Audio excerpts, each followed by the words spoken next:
Guys, hello from Kyiv. Misha and I came to Podil. It's a neighborhood in Kyiv to meet with Johnny. You know him because many of you previously in the comments wrote me that it will be cool to do the video with him. He is an American who is living in Kyiv and not only living in Kyiv. He's also investing and recently bought an apartment in this district. So I'm very curious to meet with him. I have never met him.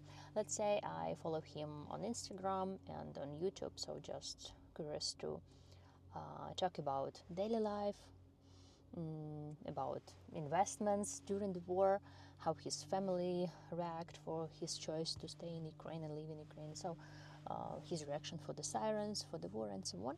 So I hope this will be interesting for you too. And Misha is ready, and we're also ready to go. So guys, as always, thank you so much for watching my channel. Thank you so much for supporting, and thank you for my sponsors. That everything this gives me the possibilities to doing my job. And thank you for your coffee, for your matchas, and yeah, thank you for standing together with Ukraine, and that you're curious what is going on in my country. So my plan is to do the news updates, of course, in my channel, and some collaboration video and some live blog from Kyiv during the war. I hope it will be interesting. Sometimes I edit different videos, so like this. And Misha is with me. No, like this. Where is Misha? Misha is here. He has his special transport. Hello guys, finally I met Johnny. Hello everyone. Yeah, so we are now in Podil. We're going to explore different coffee shop, talk, asking different questions, and have some conversation, and also interesting to know more about you. Yeah, and actually this is my new neighborhood that I moved to, so I'm excited to see your favorite spots here. I'm mostly in the historical center up on the hill. Here in Podil I'm rarely, but we can see some cool bakeries or coffees. Maybe I'll show you my favorite places then. Yes, yeah, this will be better. Okay, let's go for some coffee. Let's go.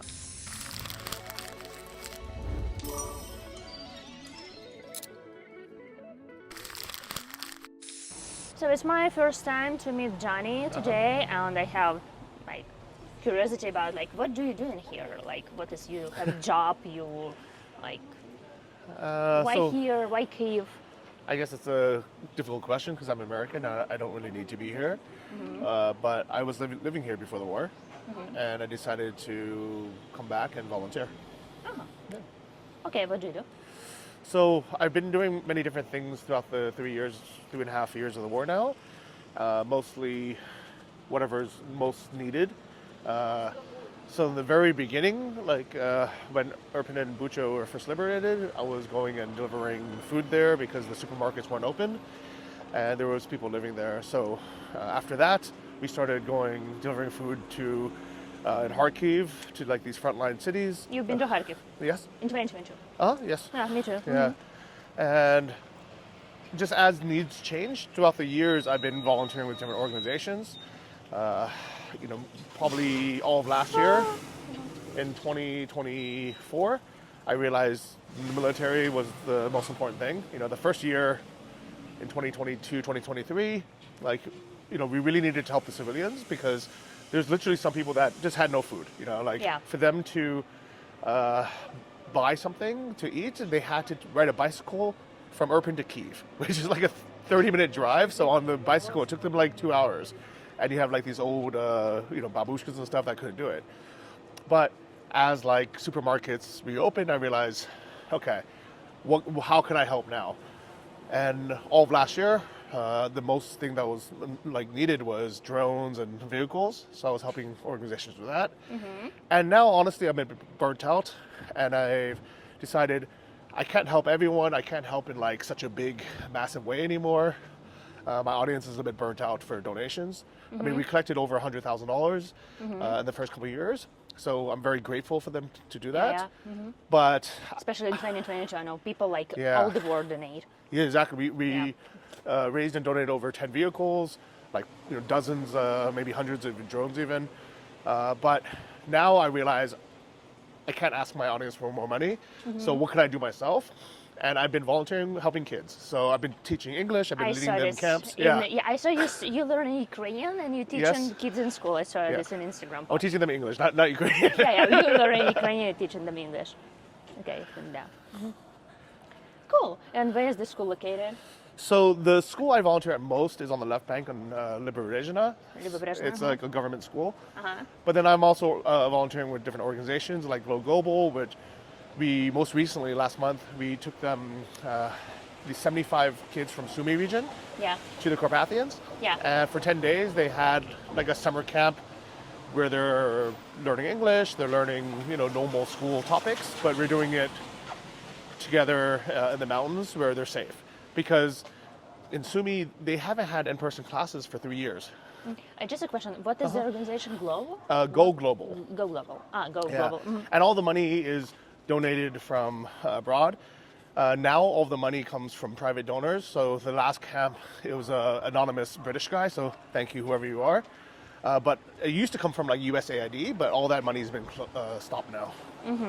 Okay, so I have also the question you told me about your volunteer job and learning Ukrainian, teaching kids. What else do you do for a living? Do you have some other work? So I used to be like a businessman, like entrepreneur. So for the last 10 years of my life before I came to Ukraine, I was doing a lot of online businesses, but I sold everything right before COVID. And now my only like active work is YouTube. Yeah. It's more of a travel channel, but when I'm in Ukraine, I'm showing my life. Right now, people are following my process of buying an apartment and doing the renovation and moving in. So it's more of like a lifestyle vlog, and it's something I just like doing. I don't do it for the money necessary. I do it because I really enjoy it. Yeah, that's cool. I saw your YouTube and like recent travel. Where you've been to some Asian countries, Bali, Thailand. Yeah, so actually for more than 10 years now, I've spent every winter in Thailand or in Asia. I've been to Bali many times, to Sri Lanka. I spent over a year there. To Thailand, it's probably my favorite country. So my dream, my original plan, at least before the war, was to stay in Ukraine during the summers. Yeah. And maybe the spring and fall, like the nice months. From April to October. It's my favorite place in the world, really. Like, Ukraine is a great place. But then in the winters, it's so harsh and so long. Yeah. I'm really happy to go back to Thailand and spend a few months there. Yeah, I agree with you. Actually, it's many Ukrainians will be happy to do the same because in summer, let's say sunset like 9:30 p.m., good weather, everything great. But winter is like 4 p.m., it's dark, rainy, everything kind of gray and you don't know what to do. And I mean, the nice thing about it is it makes you appreciate life a lot, even without war. Like, it's a reminder not to be too comfortable all the time and to enjoy the summer when you can. Like, growing up in California, we never went to the beach because we're like, we can go anytime. So we end up going twice a year. While even living in Ukraine, I feel like I go more often. I understand. Yeah, I think Is it this one? It's this one. We find out like one cool cafe called Zavertala, one near Science Sophia Church and one in Podil. I'm very rarely here, but I love this place.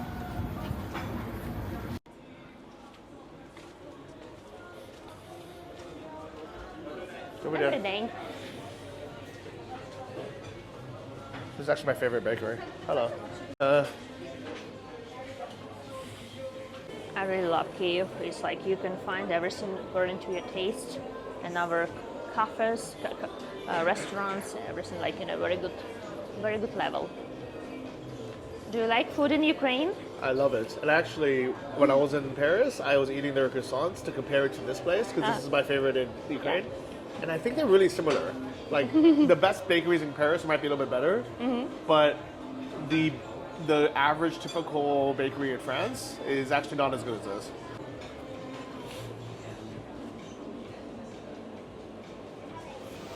So let's talk about your new place. What's made you like have this choice to invest in Ukraine during the war, despite all the risks? So let me know more about the apartment. So, I just bought an apartment here in Podil. It's a small one-room apartment.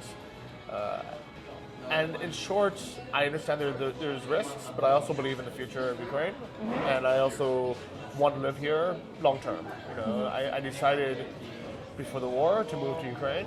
After visiting 50 countries, this was the place I decided I wanted to live. In the U.S., I never really felt 100% happy living in the U.S. I liked Europe a lot, and I liked Ukraine the most. Somehow, it's a long topic, but for me, it was the perfect balance of East and West. I mean, first off, literally, it's geographically between Asia and Western Europe.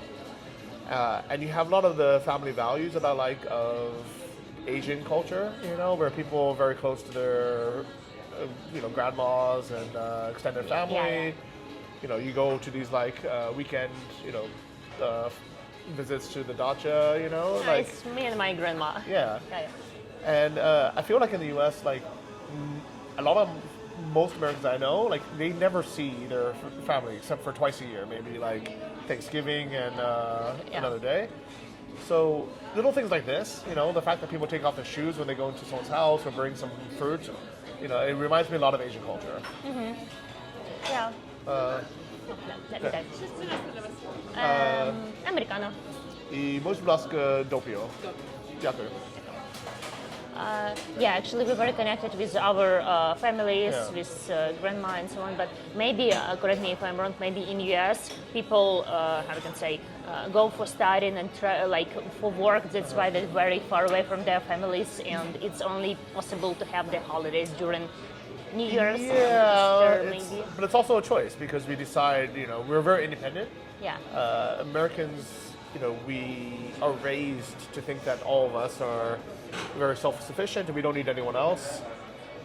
While in Asian culture and here in Ukraine, it's family is important, but also kind of collective society is important to care about each other and help each other. It's like, you can tell really quickly on the way that strangers behave on the metro. In Ukraine, in general, people are pretty quiet. They're not But very serious. not even just serious, but just they're not bothered. They're trying not to bother other people. On the metro, most people are not eating or drinking food because they don't want to make a mess and disturb others. Yeah. It's the same as in Asia, Japan, Taiwan, Thailand. It's like this as well. Versus if you go to London or you go to New York or San Francisco, people care about themselves and they don't care about anyone else. And I think this makes really good entrepreneurs, but it also makes a place I don't want to live. I understand. Yeah, actually, before 2022, I was working as a tour guide, and many foreigners came here, and for many years I listened to many compliments about my country, that many foreigners want to live here, and they lived before the war, from Europe, because it's good, taxes system, renting, you can afford, for me, I can easily afford haircut, dye my hair, go for nails. If I can do this in US, I probably, I don't know. Expensive. It's crazy expensive. It's very expensive, yeah. So, for me as a girl, is kind of, I can drink coffee, go somewhere for breakfast, because price for food in cafe and or cooking at home more or less the same. So you can go also for different hobbies, let's say dancing, yoga, it's also very affordable. Yeah. So if you want to have this lifestyle in Europe or US, it's cost. Yeah, you need a lot more money. And for me to be able to buy a home outright without taking a 30, 40-year mortgage, in the US, in any big city, it's impossible. It's right? very, in San Francisco, even this really small place would be $500,000, which is crazy. Or maybe I can get a condo for a little bit less, but then I would have to pay $500 a month in just condo fees and this comunionka fee, which to me is insane. I'm like, why would someone spend $500,000 to buy a place and then still need to pay $500 or $700 a month? Versus here, once you own it, it's yours. The taxes are low. And you didn't pay nothing. Yeah. If you own the place, you didn't pay taxes. Yeah. So, for example, you also maybe think about that. If something doesn't work out, you will just forget this money and this doesn't work. I mean, knock on wood. But there's two scenarios. Okay, the first is a Russian rocket or Shahid hits my apartment. There's no insurance, war insurance. Yes, yeah. So I might lose everything, especially if I renovate it and I spend all this time and energy. It would be terrible. Yeah. And I understand this is a risk, and if it happens, I would be sad, but I also would understand this is a risk I'm taking. Yeah. It's not that different than building a villa in Bali, where there's volcanoes, in Hawaii, flooding, earthquakes, natural disasters. Here, the only natural disaster is living next to Russia. Yes, our crazy neighbor. Yeah. One is God destroying things, and one is man trying to play God. Right? Both are bad, but it's a risk. I'm luckily in a position where, if it happens, knock on wood, I can survive. I can rebuild. I can, it's not to my whole life. But I also understand that there's 30 million Ukrainians who live here who are also taking the risk. It's not like they all left. Yeah, it's not like I'm the only one everyone's left. selling something. There is Exactly. there is like not panic, like everyone's selling the apartment, wants to move. Yeah. People still during the war, people still buying. Like in 2022, it was kind of like quiet, but then we have a lot of internal refugees from Zaporizhia, from Kharkiv, from frontline cities, and those who have money, they buying because renting also expensive. If you want to rent a place like in the center with good renovation, you need like almost $1,000. Yeah, it's expensive. Rent has gone up a lot, unfortunately. And actually, that's the main reason why I bought this place. Is my landlord is selling his. He raised the rent, and then now he wants to sell it, so he asked me to move out, and I thought, okay, I can rent another place for some crazy high price. Yeah. And then maybe in a few months they will raise it again, or I can just buy something. Yeah, and plus we don't have like special contract. Let's say I know in Europe and so on, you sign the contract like for some years and you're stable. Yeah. Here you sign the contract, and any day, once the guy did it for me, he called me and said like, hey, I found a new guy for your room. You all live in or pay double. Yeah. He's just And what are you like gonna do? contract doesn't work. Like it's just a paper where it's written like if something changed, like you have 1 month ahead to warn you, like 30 days. But some people can warn you within like 5 days and ask you to leave. Yeah. So actually this is kind of like smart to, if you have some money, smart to invest. Plus it's Kyiv, like it's like capital. Yeah. So I'm happy. I bought this place. I love this neighborhood a lot. But I also understand it is a risk. But it's a risk I'm willing to take because I believe in the future of Ukraine. I believe in the people defending it. I believe in the people who make it an amazing place. So we'll see what happens. I mean, unfortunately, the situation is, in the best case scenario, this war ends. Ukraine joins the EU, but actually then Ukraine will become really expensive. Yes. Yes. Especially if you ever take on the euro, which I really hope they don't. But cafes like this, right now it's like $2 for coffee. It could become $7. Agree. But still, we have, if we're talking about now supermarket's price, the food in Ukraine is more expensive, let's say in Germany. If you go to Germany to Lidl, it's more expensive. Like for food, we spend a lot of money. I don't know, like most my budget is like, I'm just speaking about like hobbies and so on, but food, I don't know how. Even like eating, cooking at home, you buying salad, you go to supermarket, comparing to European countries, price for cheese even more expensive. Many things are here expensive in Ukraine. I see that, but I wonder if you live kind of more like not like a Western style, but let's say you're just having borscht and bread and stuff like this, and you go to the local market and you buy vegetables from them, you buy meat from the butcher. It can still be very cheap, right? I do this, but I still spend much money on local farmers. I drive to the left bank to get chickens from zucchinis, tomatoes. It's still expensive. Like I need to go for local market. Like I took always with me a little bit less than $200. But I bought this for 1 week for me and my family, my mom and dad and grandma. But still, like veggies and salads, like it's expensive. Like not for Europeans, but for many, let's say those who making, let's say, compared to the salary. Let's say the salary $500. Many people making like 500 and more. Like let's say generation of my parents. For them, it's very difficult to buy meat, fish and eat something like good balance, because food here I found like it's expensive for Ukrainians.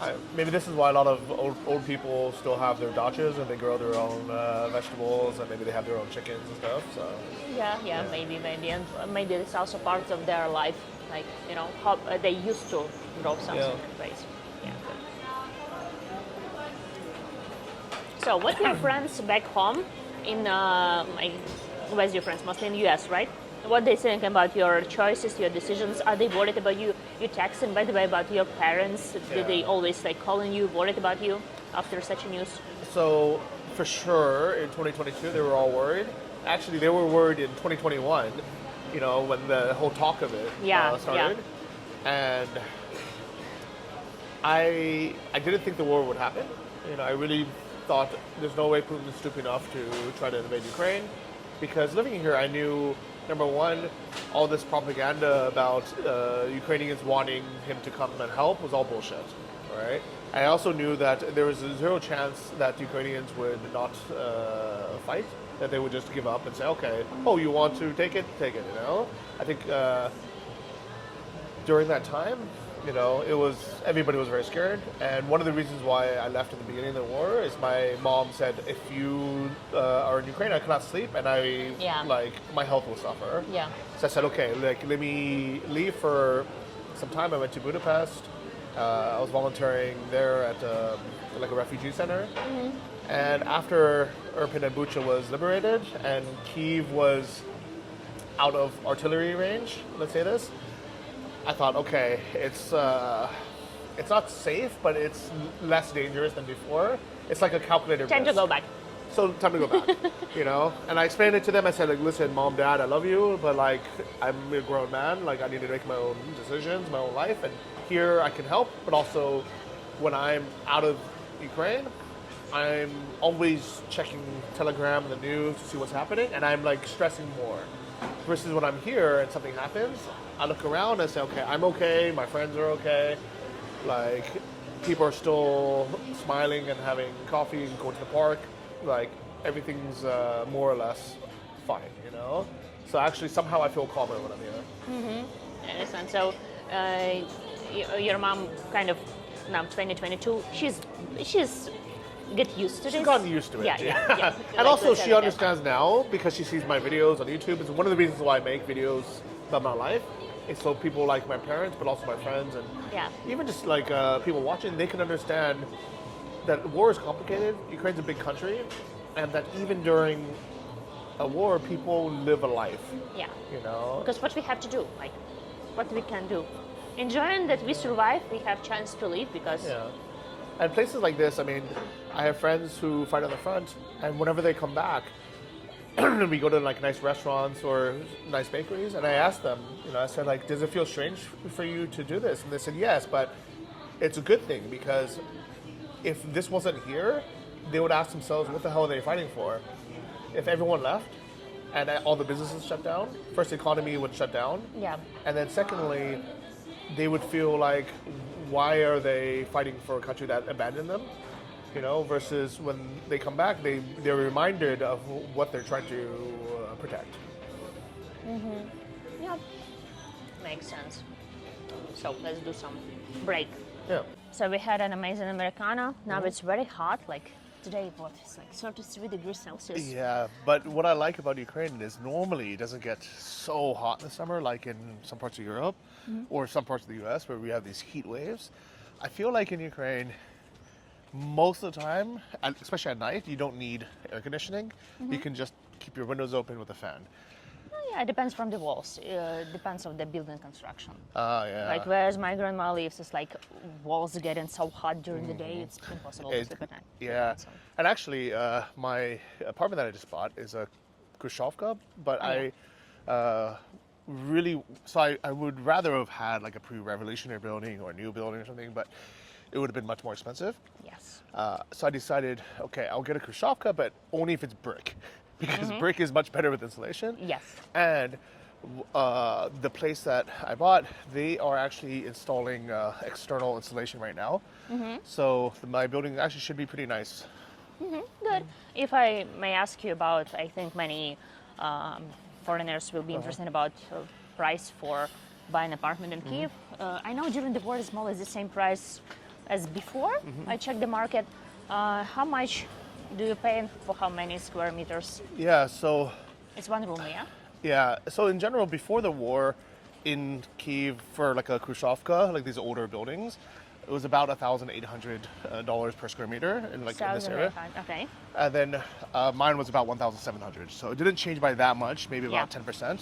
Yes. But I bought a very small apartment. It's one room. It's 34 meters. Yeah. So it's a studio. So like one big room or one room, and then one separate kitchen. Yeah. And it was $56,000 kind of. 56,000? Yes. It's a very good altogether. price. It's actually... It's like an older place, like it needs some renovation. I need to redo the bathroom and everything. So I think, it was a decent price for this area. Yeah, I know, like in the cities, like not the city center, like what you mentioned, revolution for the building before the Soviet Union. It's like starting from 100,000, 200,000. I even see the price in Kyiv starting from $200,000. But it's all about the size, like size and renovation. Yeah. So you have to repair everything. Pretty much, yeah. So price was 56. 56. Yeah. Yeah, that's kind of. So it's a good price for but really it's just one room. I think if I wanted to be like on the left bank or a bit further away, I can get a much bigger, nicer place for the same price. But for me, location matters a lot. Yeah, for me the same. Like this area is great. We're walking now to the Ferris wheel. Just by walk, it's like Podil. Nice area. I love this neighborhood. So considering we consider it's also center, and it's kind of great area down the hill and place to walk. I just show you a nice view. You can walk from your place. It's like 10-15 minutes, I guess. Yeah. To the first one, maybe 15 or 20 minutes. Yeah, yeah. But it's actually the perfect length of a walk, especially during a nice day. Yeah. Just showing. Yeah, we get in there to the Ferris wheel and have a walk there. Did you have some challenges while buying the apartment? It was complicated. So many. I actually really, I don't want to say hate, but it's very complicated, and I really dislike the process of buying real estate in Ukraine for a couple of reasons. One, it's like the market, it's not like in the US where you can see how much places sold for. You can only see how much places were listed for. So you have no idea how much it's sold for.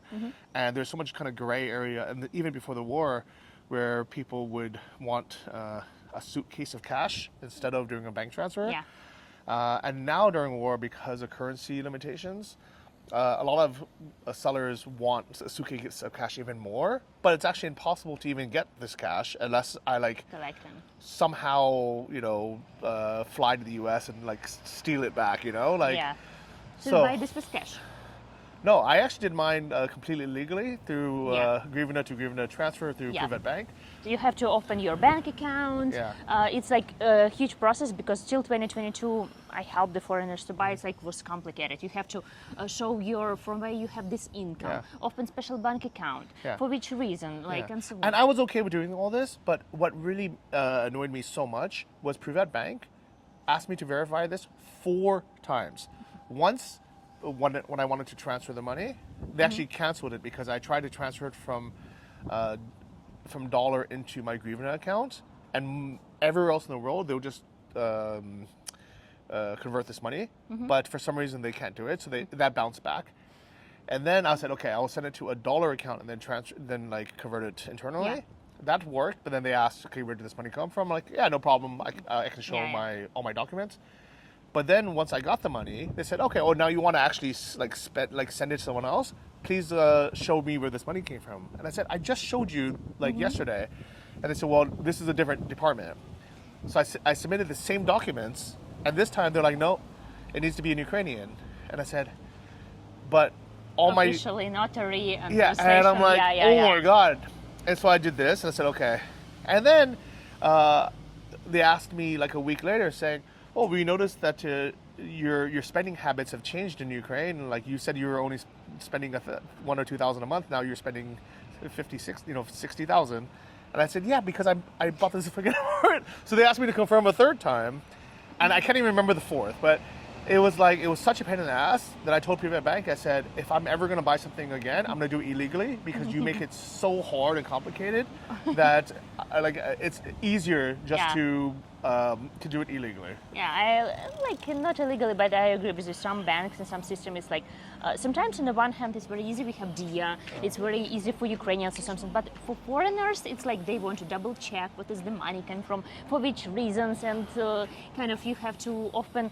What I know that foreigners cannot buy by cash in Ukraine. That is what I learned. We're not Only supposed this- to, yeah. but even Ukrainians are not technically supposed to buy in cash. Everything is a gray area. I'm not saying like people are doing things illegally, but people are always kind of in this gray area because the official way to do it is so complicated that nobody wants to do it.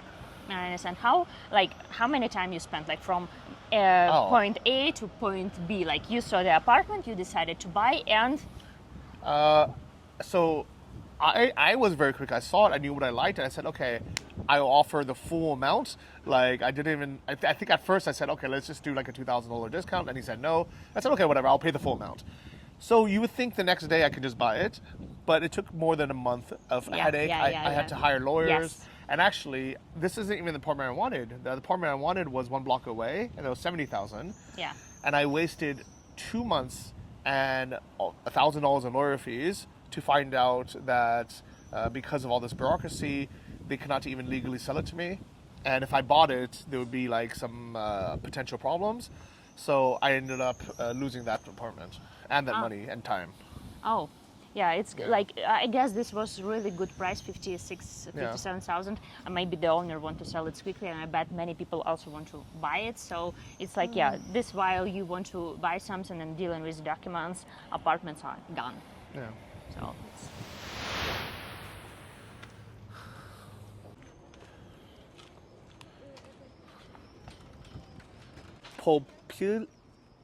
Podilnich, not це yours? не попільничка. Not your podil, what? It's like попільничка where you smoke and put Oh, don't your, smoke here. Oh. Don't put your ashes there. Oh. It's like something temporarily built here in Podil. I hope it's permanent, actually. It's nice. I don't think so. But for summer it's kind of okay.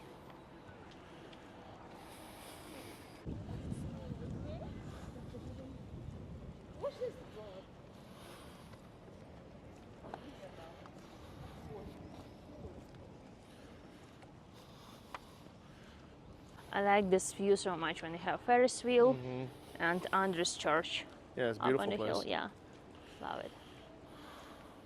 So we hiding in the shade because it's so hot, and just had an amazing walk to the Ferris wheel. Like my questions, like it will be probably final questions about your daily routine. What do you do when it's arid siren? Do you use the bomb shelter? What you do besides your work? Maybe have some hobbies. And are you scared of the bomb? Like what is your daily routine, weekly routine in Ukraine? So most days,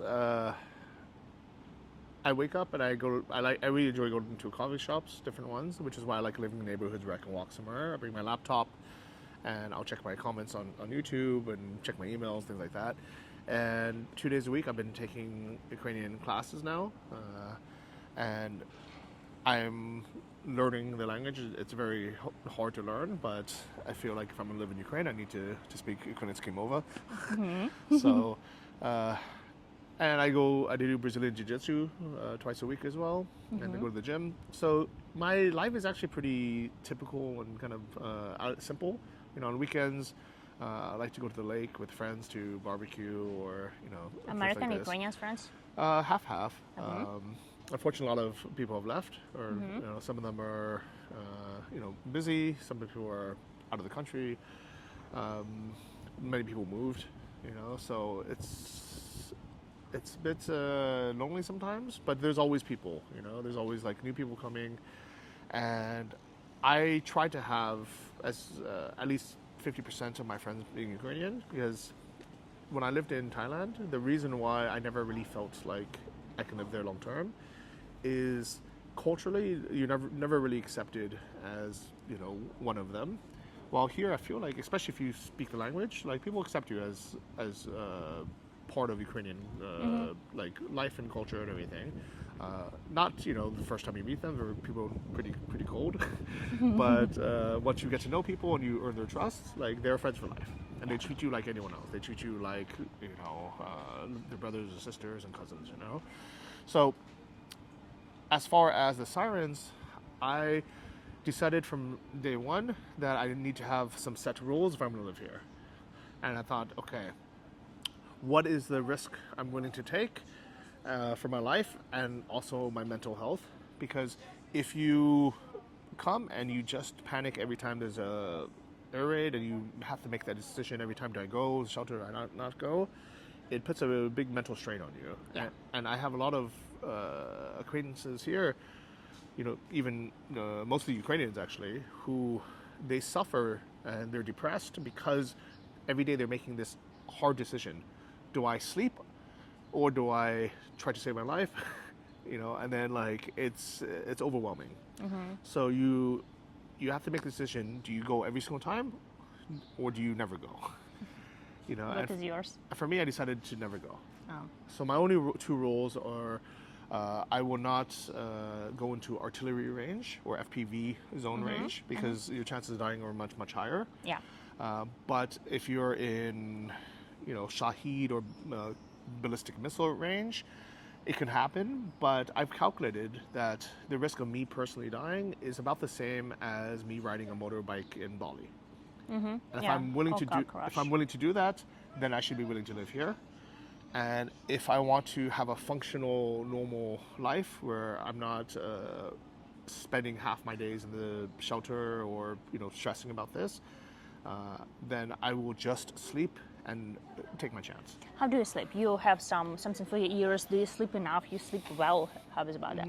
Because personally, me, I wake up often at night. It's loud. I don't know. Then I've overslept in the morning. Like today, I was late for half an hour. Well, actually, part of my morning routine is I try not to schedule anything before 10 or 11. Me too. Just so in case. Yeah, if I have a loud night like we did last night. Yeah. I can just not worry about setting an alarm. And I understand I'm very fortunate where I don't need to be somewhere exactly at 7 or 8. But this has helped me a lot. Just saying, okay, I'm not going to stress. If I'm up because some attacks or some bombings, then I'll sleep longer during the day. And if not, I'll sleep the next day. Agree with you. For me, kind of the same. I like to have my morning routine 2-3 hours in the morning, not to be very making stress. Have my normal breakfast after some night, dressed up without any rush. So also don't do some plans in the morning because it's too many stress, and I believe we all tired and sleepy. Yeah. So you hard to plan and. So at least we have our mornings. Yeah. And the stress is real. People don't realize how much of a toll it does, not just to your mentality, but also physically. Pretty much everyone I know who has lived in Ukraine these last 3 or 4 years, they've either gotten really skinny because they are depressed and they're not eating, or they've gained a lot of weight because our body's storing this fat, or we're stress eating. There's almost nothing in between. I think nobody is healthier because of the war and the stress. And also what I read, I don't remember where, before the war, we had more energy for workout to go somewhere. But now we all you minus 30% from your day. I cannot do during the day what I did before 2022 because there are so many factors, and I just try not stress out. I didn't do this. Okay, so fine. But actually, a lot of this was, when people ask why is Russia wasting their resources bombing civilian infrastructure and targets, it's to wear down the people, to get them to give up and say, you know what, my life is so tired and stressful now that we will just agree to giving up everything and saying, okay, if you want to rule us, you rule us. Obviously, it hasn't worked because it's been 3.5 years, and if anything, I feel like Ukrainians are even more angry at Russia now and saying, you know what, because you did this, we will definitely never submit and say oh yeah, go ahead and rule, but this was and is Russia's only game plan. They've done this successfully in Syria. They've done this successfully in Chechnya, and they think, okay, well, I guess it should also work in Ukraine. But Ukraine's a very different country. Yeah, I also read about this. It's called some technique of salami. You cannot capture everything. You cut space by space, land by land, or you attacking as they did in Chechnya, Syria, citizens and so on. But Ukraine is much bigger. It's hard to force us to surrender. So they try and they think that we are Russian. We one day to go to Maidan and ask Zelensky to surrender and so on. But we don't do this. So we are very different from Russia. So Yeah, and actually, before the war, I would have said like, oh, you know what, Ukrainians and Russians are not so different. It's like Canadians and Americans, or like the Spanish and the Portuguese. I mean, they're neighbors. They're two different countries, but like they share a lot of similarities. Many of them speak the same language. Like people speak Spanish in Guatemala and in Honduras. But throughout this war, I've realized first how different Ukrainians are mentality-wise, and I think this war and this invasion has like even created a stronger Ukrainian identity, a stronger bond for the Ukrainian language, Yeah. and it's Russia's fault. Putin created a stronger, more unified Ukraine. Yeah. It's like they're hoping for one scenario, but it's happened completely Exact opposite. opposite, Yeah, yeah. exact opposite. Yeah. But yeah, it's been very fun. I really enjoyed speaking with you and showing you guys my neighborhood. Thank you for showing me favorite places. I'm very rarely here. Yeah, when my apartment's fully renovated, I'll have a housewarming party. Uh-huh. You're invited. Maybe you guys as well watching, but you can watch the process. It's going to be complicated, but You can send me some videos, photos from your place I just hid in for this video. Yeah, sure. You're going to get to take a look. Yeah, and let's walk and what else we're going to do? Yeah, so actually continue walking, talking. So thank you, Johnny, for joining and meet with me for this YouTube video. And guys, thank you so much for following, subscribing, and supporting this channel. And hope you watch this video till the end and for your likes, comments. So thank you so much for supporting. Bye-bye, guys. Bye. Tanya, Fiona, thank you very much. Thank you. Where could they find your video? On my YouTube channel.